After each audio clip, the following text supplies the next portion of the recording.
बच्चा 5 साल, 6 साल, 7 साल, 8 साल, 9 साल, 10 साल का हो गया है। क्या अब हमें एफर्ट्स नहीं करने चाहिए? क्या इसे अपनी डेस्टिनी मान लेनी चाहिए? क्या अब हमें भाग्य के साथ सेटल कर लेना चाहिए? इसे मुकद्दर समझ के सर माथे पे लगा लेना चाहिए? क्या हमें और एफर्ट्स करने चाहिए? क्या कभी ये बच्चा ठीक हो पाएगा? ये सारे के सारे सवाल हैं जो पेरेंट्स के मन में आते हैं और वो बहुत ज़्यादा डिप्रेस हो जाते हैं। लेकिन पेरेंट्स इन सब सवालों के जवाब आपको इस वीडियो में मिलेंगे। आप चैनल को सब्सक्राइब कीजिए, लाइक कीजिए, शेयर कीजिए, पूरी दुनिया में फैला दीजिए। मुझसे कंसल्ट करने के लिए 8168790299 डायल करें। +9 मत ज़रूर लगाएं अगर आप इंडिया के बाहर से कॉल कर रहे हैं। और अगर वीडियो का टॉपिक आपको पसंद आया है, अभी के अभी लाइक बटन दबा दीजिए। तो बात करते हैं कि अगर बच्चा 5 साल, 6 साल, 7 साल, 8 साल, 9 साल, 10 साल का हो गया तो क्या करें? अभी कोई उम्मीद बची है या फिर छोड़ देना चाहिए? अक्सर ज़्यादातर वीडियोस और ज़्यादातर चीज़ें ये आपको बताती हैं कि बच्चे को जल्दी से जल्दी ठीक करें।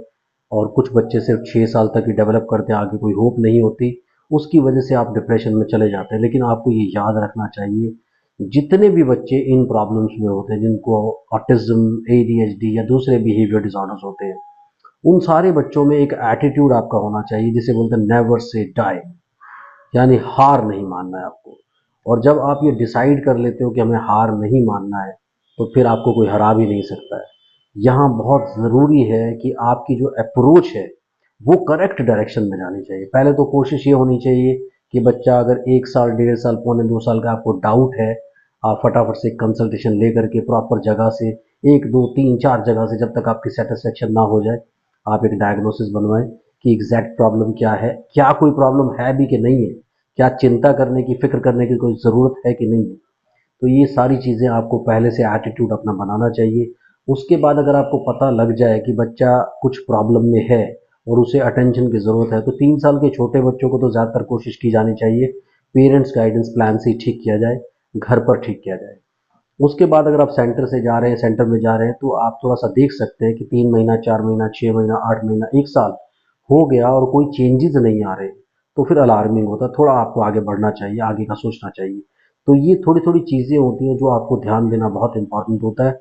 लेकिन कोशिश ये करनी चाहिए कि चाहे आप सेंटर पे जा रहे हैं, चाहे आप सेंटर पे नहीं जा रहे हैं, एक गाइड आपके पास होना चाहिए। पेरेंट्स गाइडेंस प्लान्स आपके पास होने चाहिए जो आपके छोटे छोटे इश्यूज जो है उनको रिजॉल्व कर सके। और उससे क्या फ़ायदा मिलता है आपको? हर वक्त की गाइडेंस मिल जाती है। कहीं कोई आप कन्फ्यूजन आता आपको कोई कन्फ्यूजन आता है, आप स्ट्रेस में आते हैं, तो वो सारी स्ट्रेस दूर हो सकती है। लेकिन कई बार क्या होता है कि आपके पास कुछ सवालों के जवाब नहीं होते।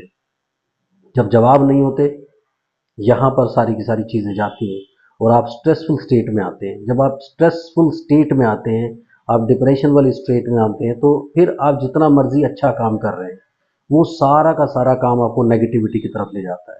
क्योंकि ज़्यादातर करके जब आपका बच्चा 5 साल के ऊपर हो गया, 6 साल के ऊपर हो गया, उस टाइम पे आपका पेशेंस और आपका लेबर यानी आपकी मेहनत, ये दो चीज़ें आपको आगे लेकर के जाएंगी।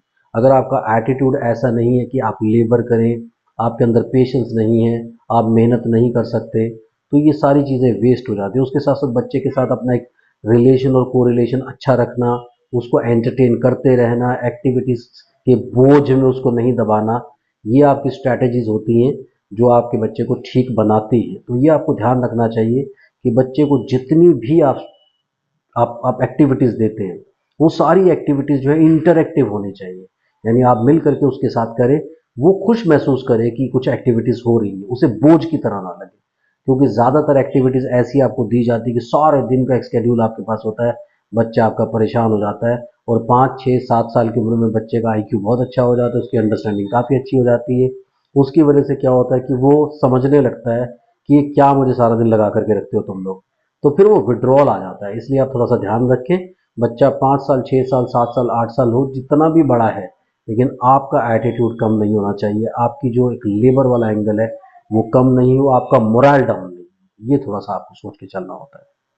आई थिंक ये सारी की सारी चीज़ें क्लियर हैं। ऐसे ही कमेंट करते रहिए, ज़्यादा कमेंट ज़्यादा बेचो। बाय।